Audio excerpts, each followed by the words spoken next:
જે હાથ જોડ ગોરાનો મેરી વંદના જે જોડ ગોરાનો સતગુરુ મેરે પાર ભરમ હૈ सतगुरु मेरे दिन रात जगदी ज्योत अगम है दिन रात जगदी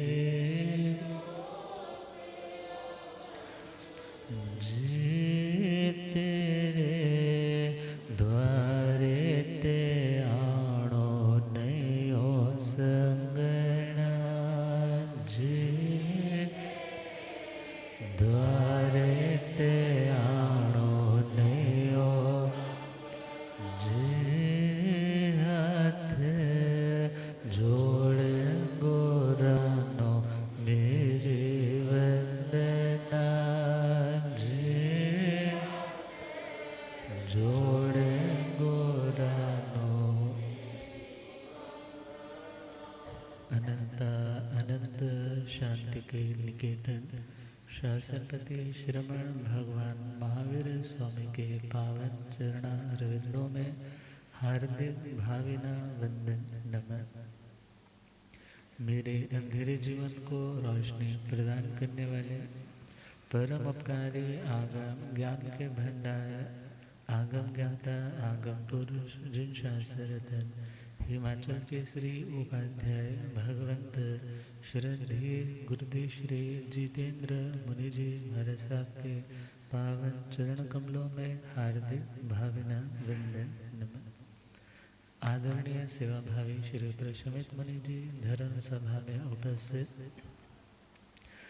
धर्मानुरागियों सुशीलमती माताओं एवं बहनों असीम पुण्योदय से भाग्योदय से आप सबको संतों का समागम और वीतरागवाणी श्रवण करने का शुभ अवसर प्राप्त हो रहा है। श्रवण कर रहे हैं नौ मोथुणम के पाठ का मंगलमय विवेचन। श्रीमद् उत्तराधर्य सूत्र में 29वां अध्ययन है सम्यक पराक्रम। सच्चा पराक्रम सच्ची मेहनत कौन सी है जिसका हमें रिजल्ट ऐसा मिले कि फिर बार बार दुनिया के चक्कर न लगाने पड़े। तो उन्हीं 73 बोलों में प्रसंग चल रहा है स्तव स्तुति मंगल। स्तव स्तुति मंगल अर्थात मोक्ष के मार्ग में आने वाले विघ्नों को अवरोधों को हिंड्रेंसेस को रुकावटों को दूर करने में समर्थ जो तत्व है उसे मंगल कहते हैं। तो तीर्थंकरों की स्तुति करना स्तवन गाना और वो स्तवन जो शक्रेंद्र महाराज 64 इंद्र महाराज गुनगुनाते हैं और वही शक्रेंद्र भगवंतों के द्वारा गुनगुनाया जाने वाला यह स्तवन यह स्तोत्र जिसका नाम शक्र स्तव और इसी का नाम अनुयोग द्वार जी सूत्र की शैली में देखे तो प्रथम पद जिस पाठ का पहला पद जिस शब्द से स्टार्ट होता है उससे उस पाठ का नाम रख दिया जाता है। तो इस पाठ का स्टार्टिंग जो शब्द है वो न मोथुणंग है। तो हम उसका उच्चारण करें जहाँ तक पहुँचे हैं। न मोथुणं अरिहंताणं भगवंताणं आयगराणं तित्यराणं स्वयं संबुद्धाणं पुरी सुतमाणं पुरी ससिहाणं पुरी सवर पुंडरियाणं पुरी सवर गंधहथेणं लोगुत्तमाणं लोगनहाणं लोगहियाणं लोगपैवाणं लोगपज्जोय गराणं अभय दयाणं चको दयाणं मग दयाणं शरण दयाणं जीव दयाणं बोहि दयाणं धम दयाणं धम देस्याणं धम नायगाणं धम सारहीणं धम वर चाओ रंत चकवट्टीण दीवो ताणं शरण गई पैठा अपड़ी हय बर नाण दंसण धराण वियट चौमाण जीणाण जाव्याण तिन्नाण तारे। अभी हम जीणाण जाव्याण तक पहुँचे थे। तो जिन्होंने आत्मा के भीतर के शत्रुओं पर विजय प्राप्त कर ली, भीतर की वासनाओं को जिन्होंने कंट्रोल करने के साथ साथ उन्हें सदा सदा के लिए नष्ट कर दिया है, 18 पापों को जो नष्ट करने के लिए साधना रत थे और उनकी वो साधना अब विक्ट्री में अर्थात परफेक्शन में कंप्लीट हो रही है। ऐसी आत्माएं जो 4 घाती कर्मों से मुक्त है वो तो अरिहंत आत्माएं हैं, और जो 4 बाकी अघाती कर्मों से भी मुक्त है उन्हें सिद्ध आत्मा का। तो परमात्मा तो अप्रमत्त साधक है, अरिहंत आत्माएं तो मात्र उन्हें इरियापथिक की मात्र उन्हें यदि क्रिया लगती भी है, बंद होता भी है तो वो पुण्य रूप जो सुख देने वाला पहले समय में बंधता है, दूसरे समय भोगा जाता है, तीसरे समय में झड़ कर के आत्मा से अलग हो जाता है। तो जीणाण जो आत्मा विजेता है और जो दूसरों को विजेता बनाने की टेक्निक्स देते हैं और जो और लोगों के लिए मोक्ष की अभिलाषा रखने वाली आत्माओं के लिए जो अपनी कामनाओं की इच्छाओं के गुलाम है और उस गुलामी के कारण पराधीनता मानसिक तनाव का अनुभव करते हैं, उन आत्माओं के मानसिक तनाव को उतारने वाले उनकी भीतर सुप्त उन शक्तियों को जागृत करने के लिए रोल मॉडल की तरह उनके आदर्श बनके जो हमारे सम्मुख आते हैं उन्हें क्या कहा, जावयान। भगवान स्वयं तो विजेता है ही है, मगर वो दूसरों को भी विजेता बनाने में सहयोग देने वाले। तो विचार करना है कितनी डूब रही आत्माओं को भगवान ने तारा। जो तारा है ये शब्द व्यवहार से संबंध रखता है, निश्चय से उनके तरने में सहयोग दिया, तरने में निमित्त रूप से सहयोगी बने। तो अगला शब्द है तिन्नाण तार्याण। तिन्नाण तार्याण, तिन्नाण का मतलब है जो स्वयं तिर चुके, जो स्वयं तिर चुके हैं, अर्थात जो उफान बहुत था, चढ़ाव बहुत है, हाई टाइड्स चल रही थी, मगर ऐसे समुद्र के भंवरों को लांग करके जो किनारे तक पहुंच गए हैं, अब मात्र थोड़ा सा और चलना बाकी है, मंजिल सामने है।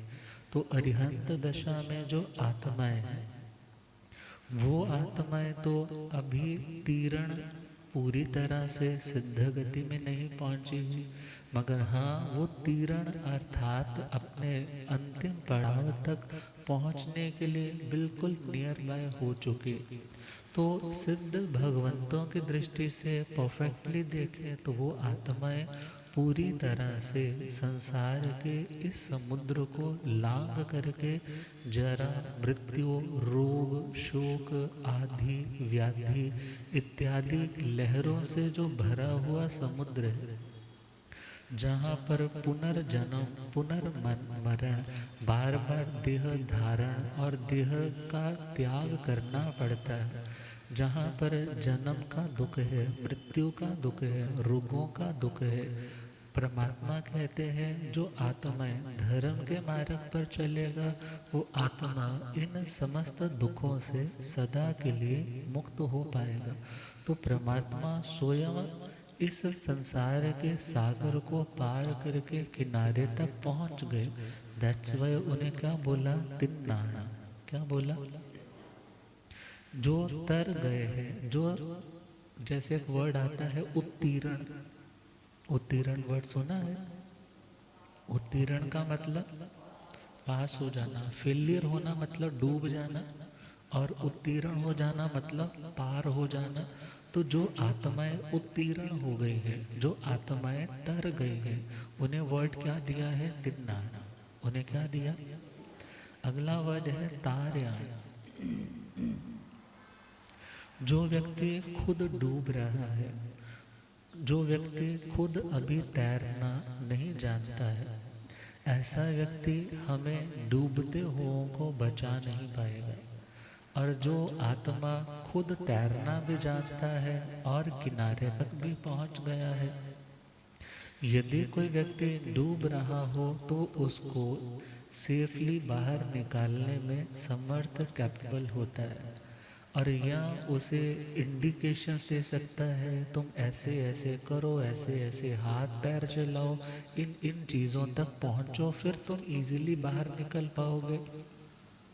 तो जो आत्माएं खुद तो तर चुकी है और दूसरों को तरने में सहयोग देती, तरने में, जैसे स्विमिंग करने के लिए भी तो उनकी ट्रेनिंग के लिए ट्रेनर्स होते हैं, तो परमात्मा भी इस संसार के समुद्र को, जहाँ पर क्रोध, मान, माया, लोभ की लहरें हैं, 18 पापों की लहरें हैं, और 20 आश्रमों से जिसका पानी कभी कम ही नहीं हो रहा, मगर उसे यदि लांघना है तो भगवान उसके लिए ट्रेनिंग देने वाले। क्या ट्रेनिंग देने वाले? कि आश्रय स्थानों को संवर के माध्यम से बंद करो, निर्जरा के माध्यम से उस समुद्र को खाली करो, फिर तैरने की भी क्या जरूरत, तुम पैदल चल करके किनारे तक पहुंच पाओगे। अर्थात यदि समुद्र तरना है तो उसमें भी सहयोगी, और यदि समुद्र सुखाना है उसमें भी परमात्मा टेक्निक्स देने वाले, उपाय देने वाले। तिन्नाणम तार्याणम, खुद तर गए हैं और दूसरों को तरने का मार्ग बताया है और तरने में सहयोगी बन रहे।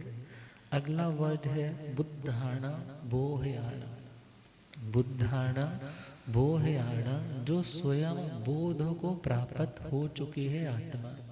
बोध का मतलब जो खुद समझदार है।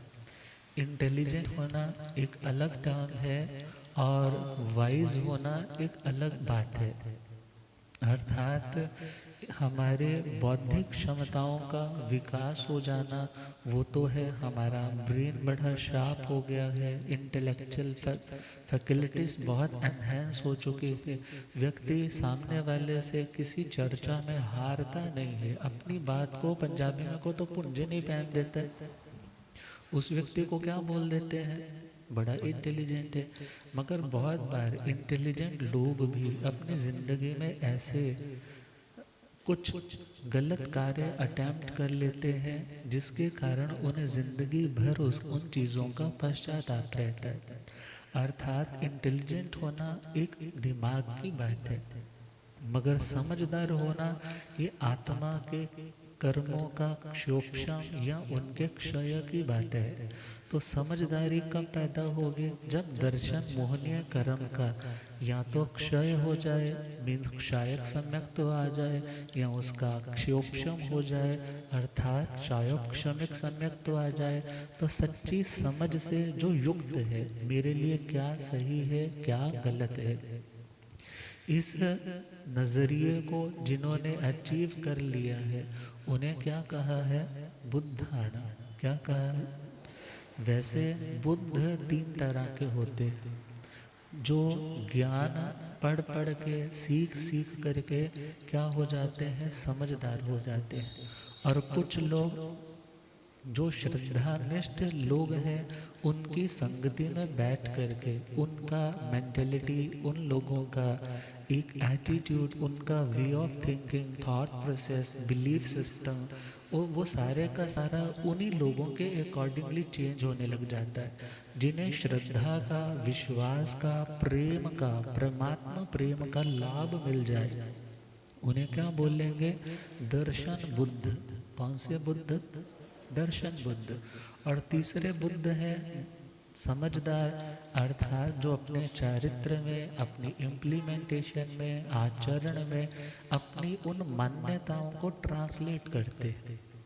ट्रांसलेट करते हैं मतलब उन जो चीज़ों को जानते हैं, मानते हैं, फिर उन चीज़ों को आचरण के रूप में भी उतारने लग जाते हैं। और जिन लोगों की ज़िंदगी में इन तीनों चीज़ों में समझदारी झलकती है, नॉलेज में भी, थॉट प्रोसेस में भी और इम्प्लीमेंटेशन में भी, उन्हें बोला जाता है बुद्ध। क्या बोला जाता है? तो परमात्मा कैसे है? स्वयं बुद्ध है। तो यहाँ पर स्वयं बुद्ध के स्थान पर ओनली सिंगल वर्ड दिया है बुद्धाण, बिकॉज यहाँ पे दूसरा वर्ड समझाना है, इसलिए ऐसी राइमिंग या इस तरीके का कपल ऑफ वर्ड्स बना करके बताए जा रहे हैं। बुद्धाणं स्वयं बोध को प्राप्त है, और बोह्याणं दूसरों को बोध देने वाले। क्या देने वाले? लूकस के पाठ में भी हमने 24 तीर्थंकरों से क्या भावना रखी थी? आरोग्य बोहि लाभ। हे भगवंत, हमें निरोग बुद्धि का लाभ दो। मीन्स मेरा ज्ञान स्वस्थ हो जाए, मेरे ज्ञान में अभिमान न झलके, मेरी श्रद्धा स्वस्थ हो जाए, अर्थात मेरी श्रद्धा सुदेव, सुगुरु और सुसद धर्म के ऊपर रहे। मैं दुनिया के आडंबरों में उलझ करके अपनी श्रद्धा मान्यता को कहीं रोगी ना बना लूं, रुग्ण ना बना लूं। और तीसरा, मेरा आचरण स्वस्थ निर्मल रहे। इस भावना को लेकर के हमने लास्ट में प्रार्थना की थी। तो परमात्मा क्या करने वाले हैं? स्वयं तो बोध से युक्त हैं और दूसरों को बोध देने वाले, दिलवाने वाले हैं। अर्थात परमात्मा बार बार तो बोध दे रहे हैं ना। जब इंद्रभूति गौतम स्वामी जी महाराज भी बैठते हैं तो क्या बोलते हैं? सम्यम गोयम माँ पमाए, समय मात्र का भी हे गौतम, धर्म की आराधना में, कर्म काटने में, आत्म स्वरूप में टिके रहने में तुम जरा भी लापरवाही मत करो। जो बार बार समझाने की हिदायत दी जा रही है, समझाया जा रहा है, वो बोध ही तो दिया जा रहा है। क्या दिया जा रहा है? तभी कितनी बार सुनते हैं, भगवान के चरणों में आए, भगवान की धर्म देशना सुनी, वो आत्मा प्रतिबुद्ध हो गया। क्या हो गया? प्रतिबुद्ध का मतलब वो आत्मा एनलाइटेंड हो गया, जागृत हो गया।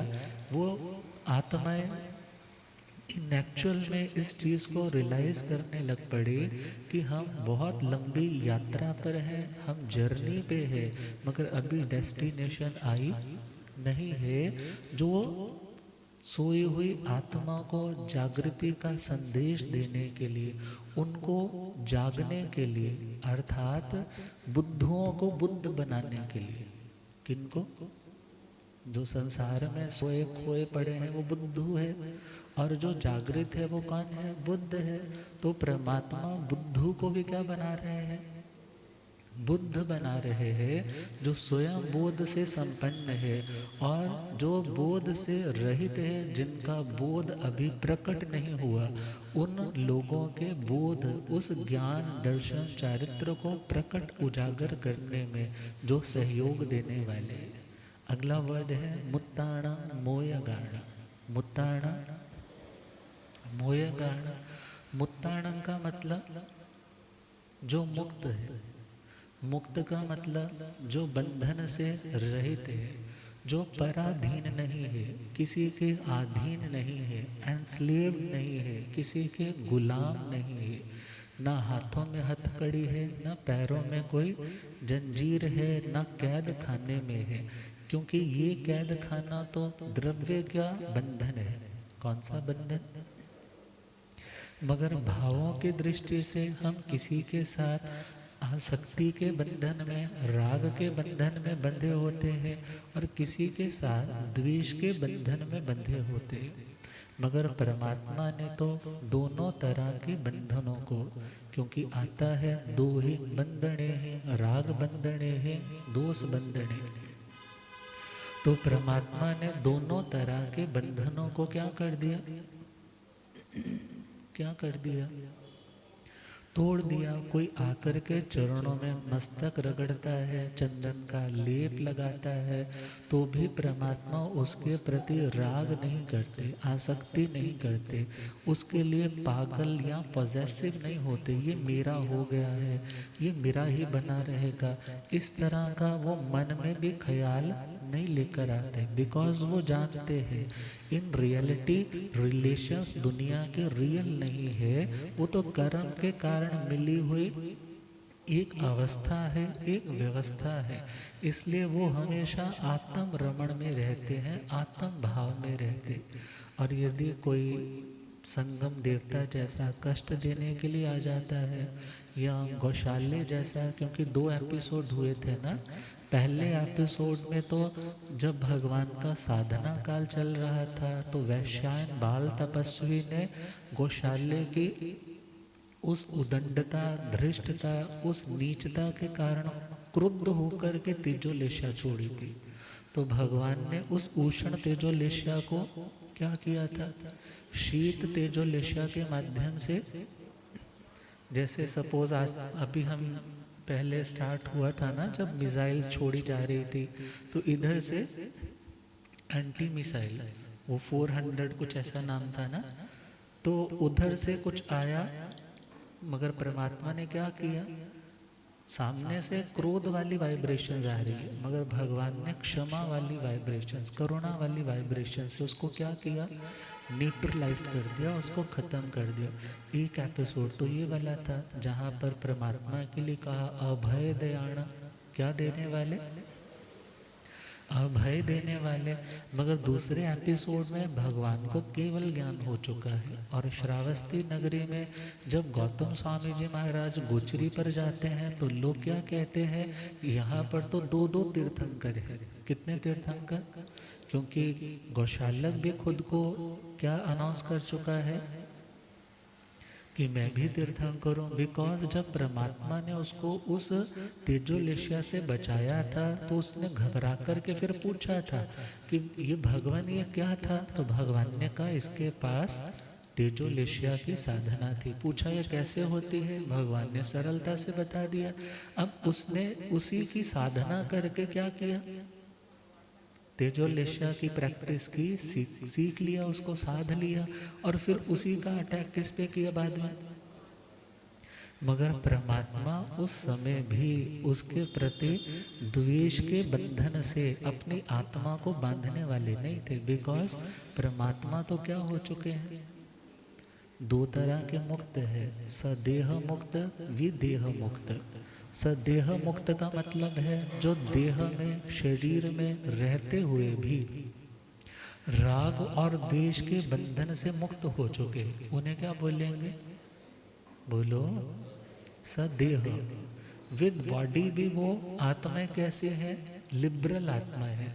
और एक है विदेह मुक्त, अर्थात देह विगत हो गया, चला गया, वो अवस्था है सिद्ध अवस्था, वो भी मुक्त अवस्था है।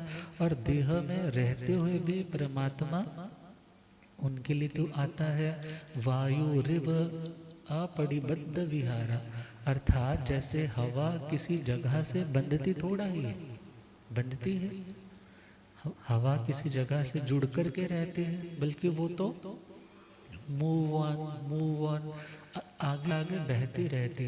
ऐसे ही परमात्मा किसी के साथ जुड़ते नहीं थे, किसी के साथ बंधते नहीं थे, न राग के बंधन में और न द्वेष के बंधन में।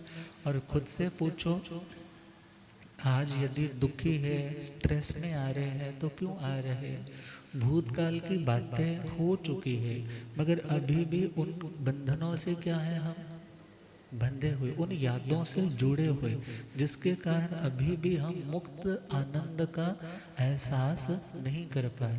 कुछ अच्छा हुआ था, आज अच्छा नहीं है, उसको याद करके रोते हैं। कुछ बुरा हुआ था, आज अच्छा है, उस बुरे को याद करके रो रहे हैं। अर्थात मुक्त आत्मा तो मुक्त है निश्चय से, मगर ये आत्मा उस मुक्ति सुख का आस्वादन करने के लिए ही तैयार है। तो परमात्मा जो स्वयं तो मुक्त है और दूसरों को बता रहे हैं कि तुम भी निश्चय से मुक्त हो। व्यवहार अभी प्रेजेंट में तुम 8 कर्मों से बंधे हुए हो, मगर इन कर्मों को तोड़ने का उपाय है। वो उपाय नव तत्वों में ही तो बताया जा रहा है। अर्थात निर्जरा और संवर की आराधना मोक्ष का कारण है। जो स्वयं मोक्ष के अधिकारी है और दूसरों को मोक्ष का सिंहासन दिलवाने वाले हैं, ऐसे परमात्मा को क्या कहा? मुत्ताण, बोलो, मोय गाण, मुत्ताण मोय गाण, स्वयं कर्मों के बंधनों को जो तोड़ चुके हैं और दूसरों के बंधनों को तोड़ने के लिए उनका सहयोग दे रहे हैं। अपनी धर्म दिशा के माध्यम से अरिहंत दशा में है, और अपनी प्रैक्टिकली जिंदगी के लाइव एग्जाम्पल के माध्यम से कि तुम यदि मुक्त होना चाहते हो तो जैसे मैं जी रहा हूँ वैसे जीने का अभ्यास करो। बिकॉज जिसके हाथ पैर बांध रखे हैं उस व्यक्ति को बोलो, भाई मेरे भी हाथ पैर बांधे हैं, तुम खोल दो। मुंह पे भी चिट्ठी लगा रखी है, हाथ भी बांधे हुए हैं, पैर भी बांधे हुए हैं। ऐसे व्यक्ति के पास तुम यदि जाओ कि भाई मेरे बंधन खिसक खिसक के पहुंच जाओ, मेरे बंधन खोल दो, क्या वो कैपेबल है तुम्हारे बंधन खोलने में? बोलो। तो जो खुद बंधनों से मुक्त होगा वही तुम्हारे बंधन खोल सकेगा। तो जो स्वयं कर्मों के बंधनों से, राग और द्वेष के बंधनों से युक्त आत्माएं है, वो तुम्हारे बंधनों को खोल नहीं सकती। मगर जो वीतराग आत्माएं, राग द्वेष के बंधनों से रहित आत्माएं, उनके जो रेसिपीज है, उनके जो रेमेडीज है, उनके जो उपाय है, उनके माध्यम से हम अपने बंधनों को खोल सकते। और भगवान का तो कितना अतिशय था। जब अभी साधना काल में ही है और लास्ट तपस्या जो दीर्घ तपस्या 5 महीने और 25 दिन की, जब महासती चंदन वाला जी के द्वार पर आए हैं, हाथों में क्या थी? हाथों में हथकड़ियां, पैरों में बेड़ियां थी। मगर जैसे ही परमात्मा को उन्होंने बहराया है, उनकी क्या हो गई? भूलो ना, मुत्ताणा मोह गाना। जो स्वयं मुक्ति के रास्ते पर है वो दूसरों को भी मुक्त करने वाले हैं। गुलामी की जंजीरों में बंधी हुई आत्माएं थी। लोग कहते हैं भगवान ने ऐसा अभिग्रह ही क्यों किया कि कोई राज दुलारी हो और बाजारों में बिकी हुई हो और बाल सिर के मुंडे हुए हो, हाथों में हथकड़ियाँ, पैरों में जंजीरें हो, 3 दिन की भूखी प्यासी हो, और एक पैर दहलीज के अंदर हो, एक पैर दहलीज के बाहर हो, आंखों से टप टप आंसू झर रहे हो, और हाथों में अतिथि को कुछ देने के लिए उसने उठा रखा हो और मंद मंद मुस्कान आ रही हो। ऐसे व्यक्ति के हाथों से मैं क्या करूंगा? पार ना करूंगा। क्वेश्चन उठा देते हैं, भगवान ने ऐसा अभिग्रह क्यों किया, ऐसी प्रतिज्ञा क्यों की? बिकॉज परमात्मा एक चंदन बाला नहीं, पता नहीं कितनी चंदन बालाओं को मुक्त करवाने का अभियान लेकर के चले थे। वो जानते थे कि ऐसा हो रहा है।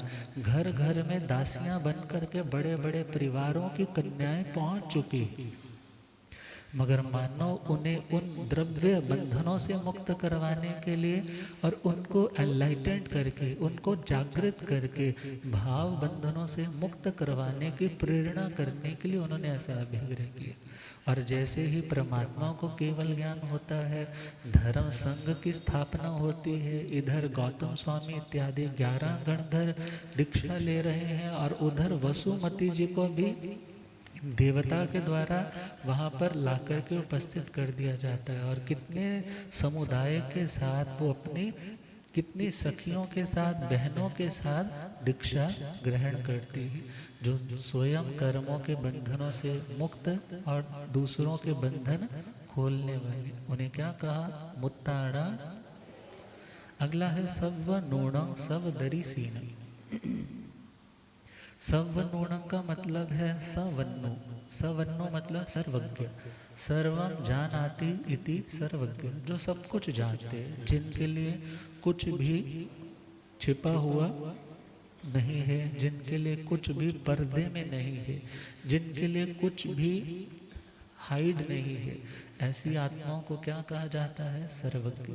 जो एक पदार्थ के अनंत पर्यायों को, अनंत अवस्थाओं को, एक पदार्थ के भी अनंत डायमेंशन से उसके क्या क्या वर्ण गंध रूप रस इत्यादि की तरतमता में अनंत जो अवस्थाएं आती है, उन समस्त अवस्थाओं को जानने में, देखने में समर्थ है।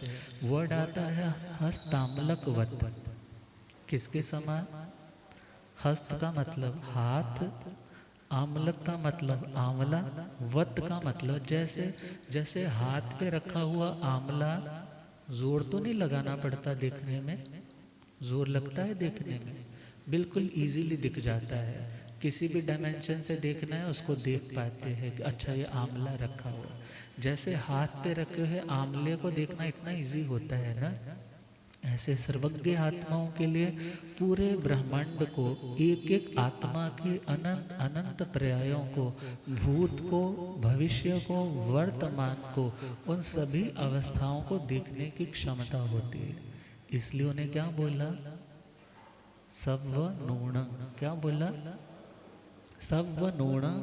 अगला वर्ड है सव दरी सीणं। दरी सीणं का मतलब ये नहीं है दरी को सीने वाले, this is a Prakrit word. और यहाँ पर प्राकृत का हिंदी में रूपांतरण संस्कृत में यदि इसको ट्रांसलेट करेंगे तो वर्ड आएगा जो समस्त दर्शन से युक्त है। मीन्स सर्व का मतलब केवल ज्ञान वाला, केवल का मतलब संपूर्ण, जो केवल ज्ञान से युक्त है और केवल दर्शन से युक्त है। किससे युक्त है? भले यहाँ पर दर्शन का मतलब है सामान्य अवबोध, अर्थात एक विशिष्ट जानकारी तक पहुंचने के लिए जो स्टार्टिंग ओरिजिनल स्टार्टिंग जो बिंदु है उसका नाम क्या है? दर्शन। और जैसे पुराने टाइम में ब्लैक एंड वाइट टीवीज होते थे, जैसे ऑन करते थे तो पहले वहाँ पर कुछ निशान निशान से आते थे और फिर उसके बाद थोड़ी पिक्चर ऐसे वाइड होकर के पूरी क्लियर आती थी। तो जो स्टार्टिंग है किसी वस्तु के का निश्चय करने के लिए ये क्या है, उसका नाम क्या है? जो स्टार्टिंग है उसका नाम दर्शन है। और जो विशिष्ट जानकारी, प्रॉपर इमेज पूरी तरह से हर डायमेंशन से क्लियर हो जाए, उसका नाम ज्ञान। और जब आत्मा का सिद्ध गति की ओर प्रयाण होता है, एक समय में सिद्ध गति में जाता है, ऋजु गति से जाता है। और यहाँ पर इतना ध्यान रखना है, यहाँ पर ऐसा नहीं कहा सव दरी सीणं सव नूणं, ऐसा नहीं बोला, बल्कि पहले किसको रखा है? ज्ञान को। मगर हम सिंपल प्रोसेस में देखें तो पहले दर्शन होना चाहिए, बाद में ज्ञान होना चाहिए। क्योंकि पहले तो सामान्य जानकारी होगी, फिर क्या होगी? विशेष जानकारी। मगर यहाँ पर सवनूणं पहले इसलिए रखा है बिकॉज जब आत्मा सिद्ध गति में जाता है तो साकार उपयोग में जाता है। किस उपयोग में?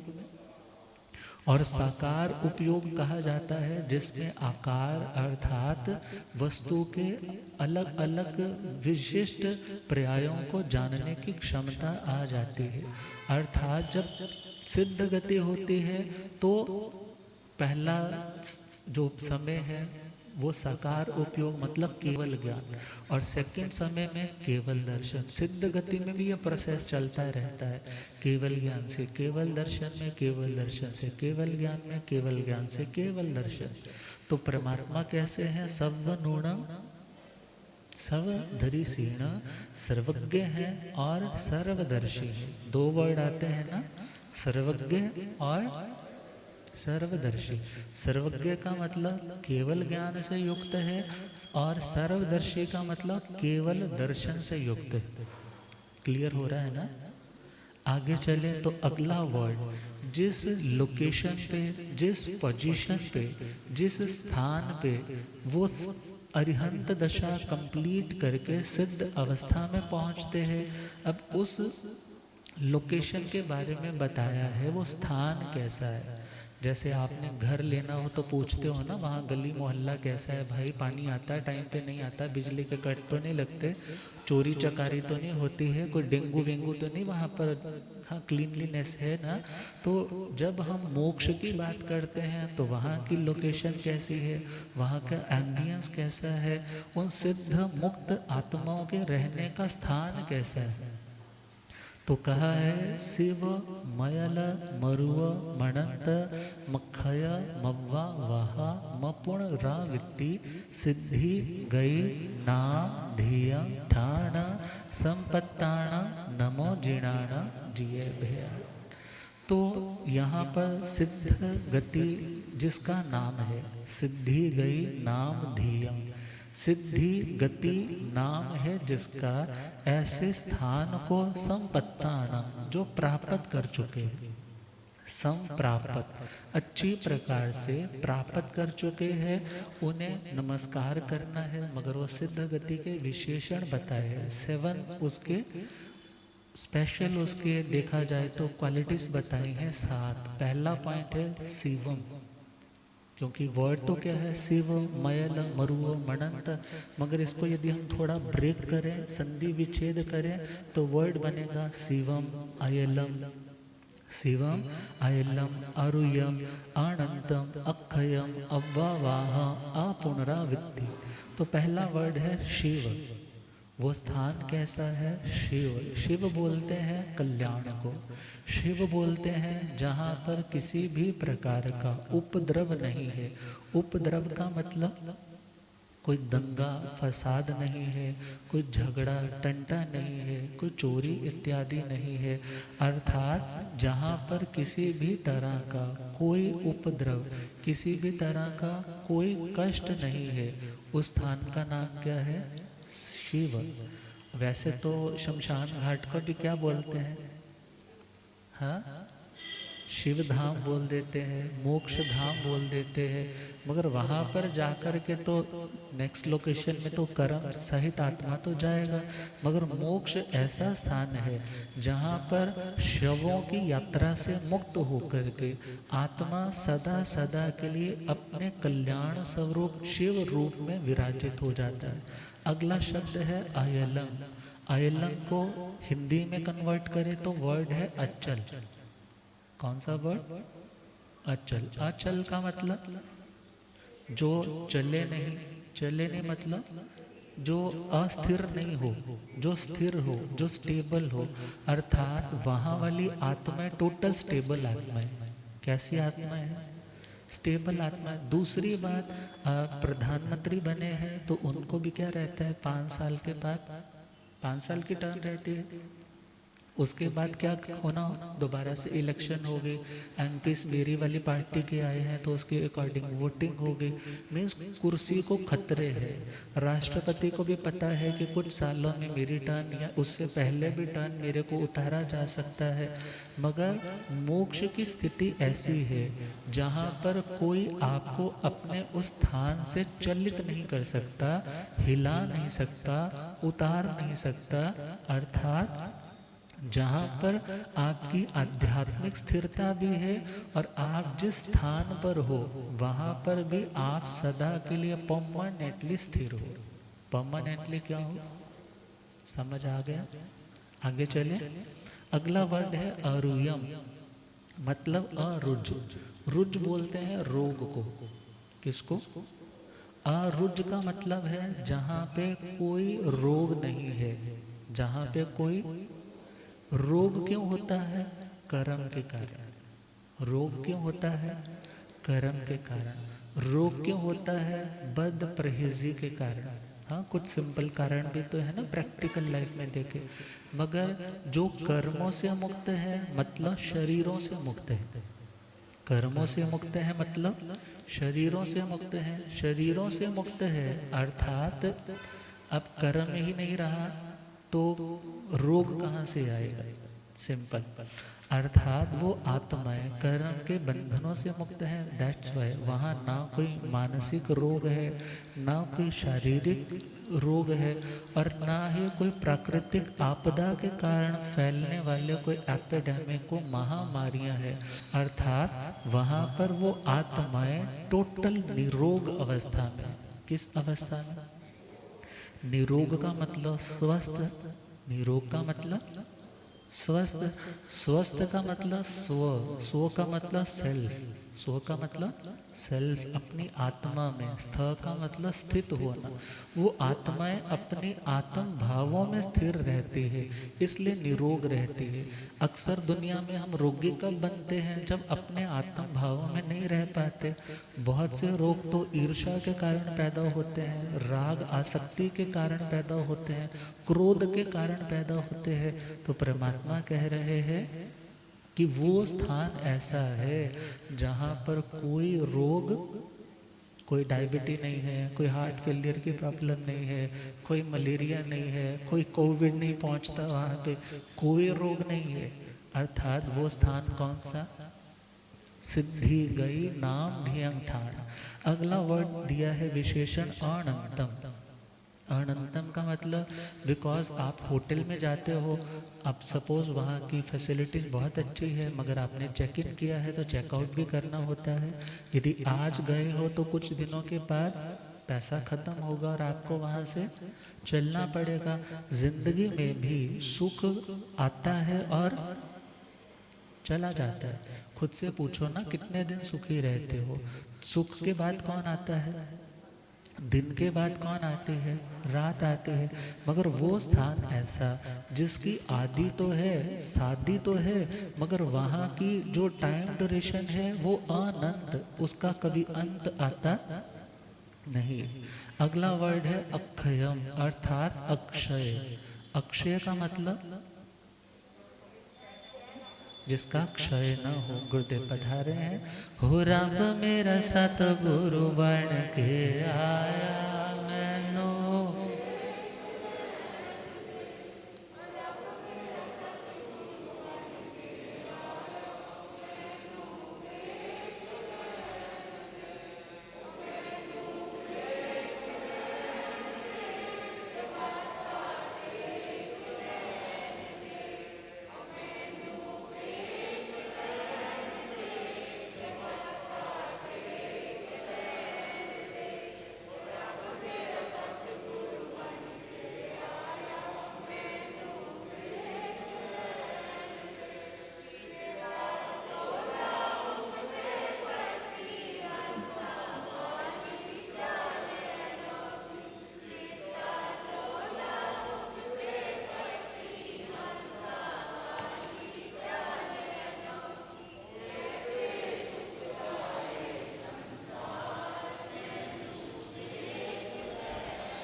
होए थे चुकदार संसार मैनो,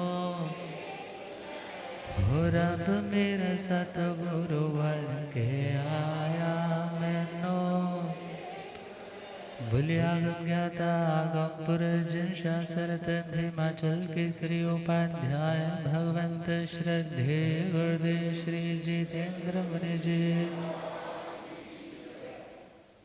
अक्षय, अक्षय मतलब जिसका क्षय नहीं होता। पैसा कमाया है, धीरे धीरे खर्चा करते करते घट जाता है।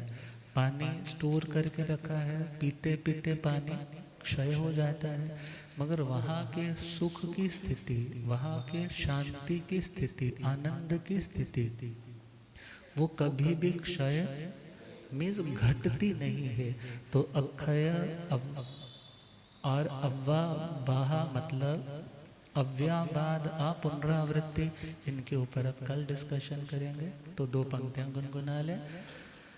प्रभु के गुणों में मेरा ध्यान होवे, प्रभु के गुणों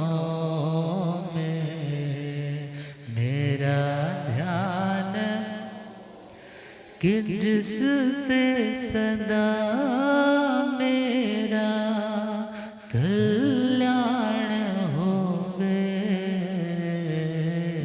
प्रभु के गुणों में मेरा ध्यान होवे, प्रभु के गुणों में मेरा ध्यान। मुसीबत जो आए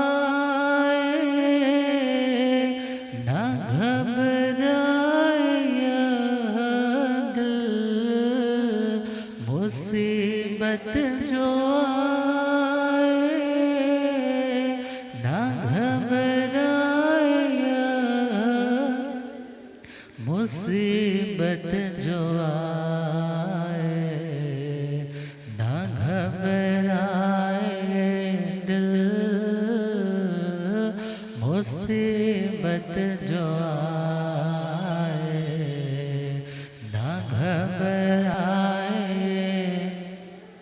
मेरी आत्मा ऐसी बलवान होवे, प्रभु के गुणों में मेरा ध्यान होवे, प्रभु के गुणों में मेरा ध्यान।